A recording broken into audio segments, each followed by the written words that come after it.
Hey everybody, it's Abel Cop. Welcome back to my channel. If it's your first time here, thanks for stopping by. Well, day's finally come, the time is here. We are hitting the road. Heading to Texas, leaving in the morning, taking the Goldwing. Goldwing has been serviced. I got new fluids, new filters, new tires, so we are ready to go. So in today's episode, I'm gonna show you some tips, tricks that I've learned along the way, that I always do. Maybe you'll learn something. Maybe you'll have better ideas you can suggest to me down in the comments. So let's get started. Now, I had every intention on taking my camper, my Timeout Deluxe, as you can see here.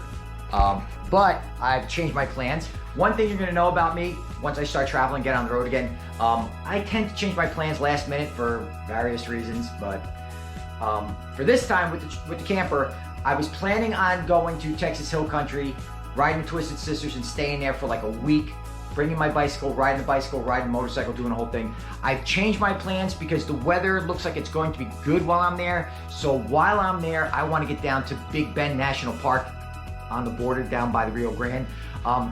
Most of the time when I do all my traveling, it's in the summer, and it just gets entirely too hot for me to be down there later in the summer. So while the weather's good and I have an opportunity, I want to get down there and see it. So I'm just going to take the quick camp set that I posted in my last video about, just a tent, sleeping pad, sleeping bag, like that. Do some just quick overnight camps here and there. If I run into some weather, if I happen to be running late, I'll just hotel it. You know, I don't like doing it, but that's what I'm going to do.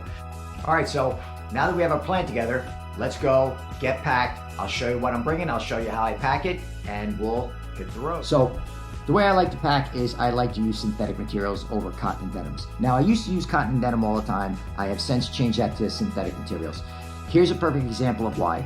This is 3 cotton t-shirts, 3 pairs of denim jeans. This is 3 nylon pairs of pants, 3 polyester shirts. The size is obvious. The weight is apparent. If synthetic material gets wet, it dries a lot quicker than cotton. So if you're looking to save some space and you're not already using synthetics, look into synthetics. I got my clothes picked out. Another thing I like to do is I like to pack my gear in vacuum seal bags. Again, it's great for saving space. It keeps your stuff dry. I realize I have hard bags on my bike, so it's probably a little redundant about worrying about being dry, but vacuum seal bags are a great space saver. A lot of people ask me this. I don't know why people can't picture this, but a lot on fanboy sites when I suggest using vacuum seal bags, a lot of people go, well, you can use your vacuum at home, but how are you gonna vacuum seal them when you're on the road? I don't know why people do this, but they ask all the time, so I figured I'd make a video and show it. You just seal the bags up, like so. It says pass it 3 times, and there's a one-way valve on these things. You just push the air out.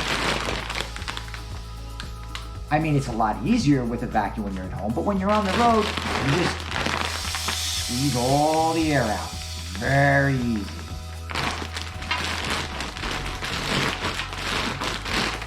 And so 2 weeks of clothes becomes a little small bag, saves you a lot of space, fits in any saddle bag, and you're good to go. One thing I should note, you can get these vacuum seal bags on Amazon or any department store. These ones I got at Walmart. They're easy to find. They're all over the place. So if you're looking for vacuum seal bags, they're out there. Okay, so let's talk about riding gear. My helmet is a AGV carbon modular helmet. It is about a pound less than my old showy Niotech. Not the Niotech 2, the Niotech that was the original one.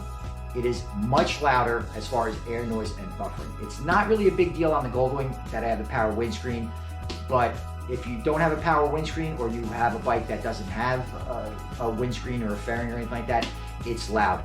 I am happy with it as far as the weight goes. My neck doesn't get tired, but I probably wouldn't buy it again just for a simple reason is, like I said, it's loud. My boots are BMW Pro Tour boots. These boots are about 10 years old now.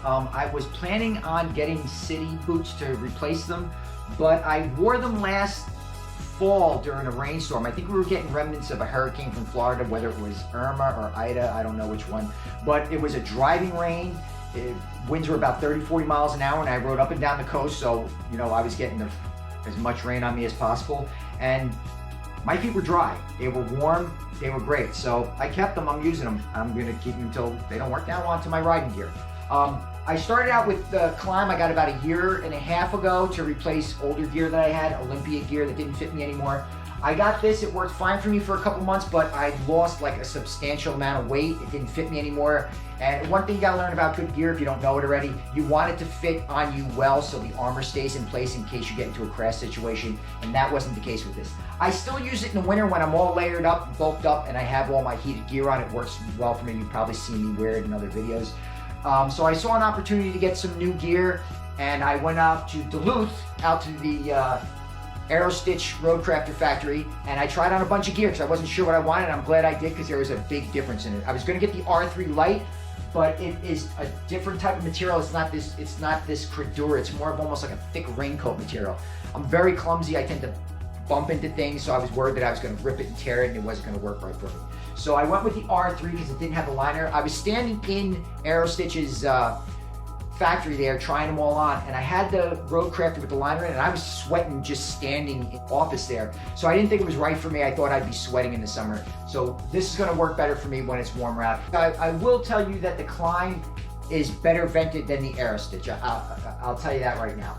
As far as the Aerostitch, you have vents under the arms, you have a vent along the back, and there are side panels that you can unzip to let air in through that way. Whereas the Klein, it has vents along the arms, it has vents along the chest, it has vents along the legs. It's a lot better. But I have worn the Roadcrafter out to about 95 degrees, and as long as I'm moving, I'm okay.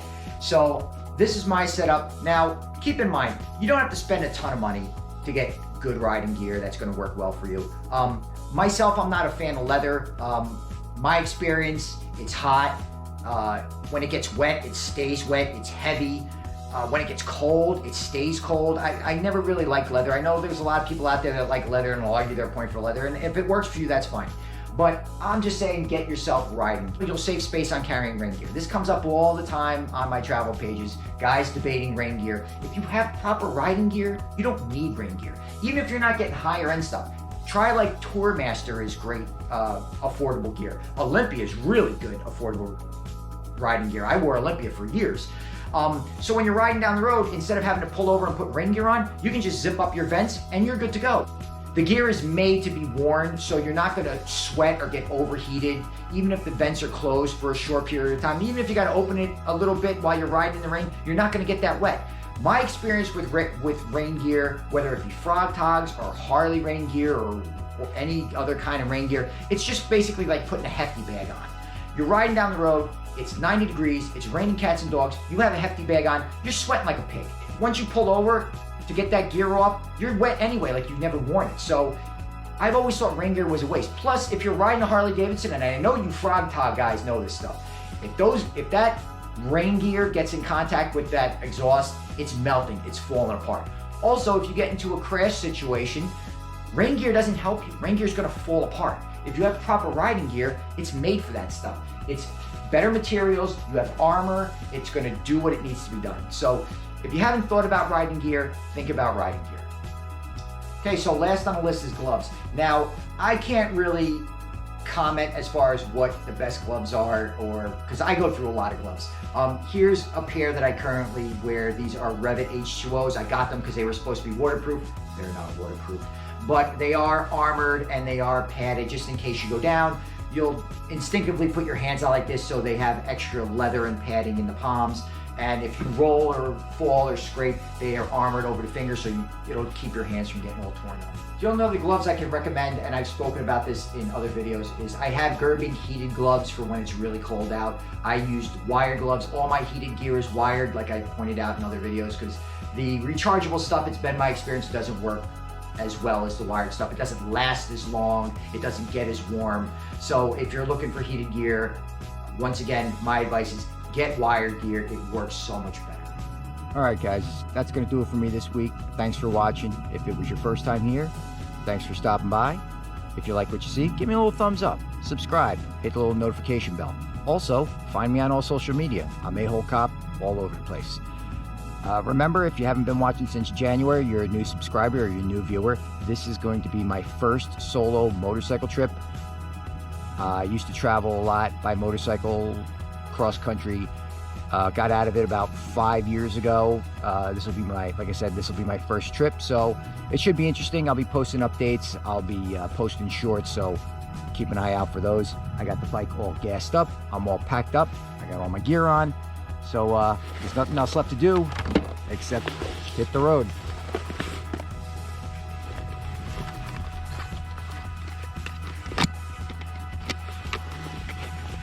And away we go.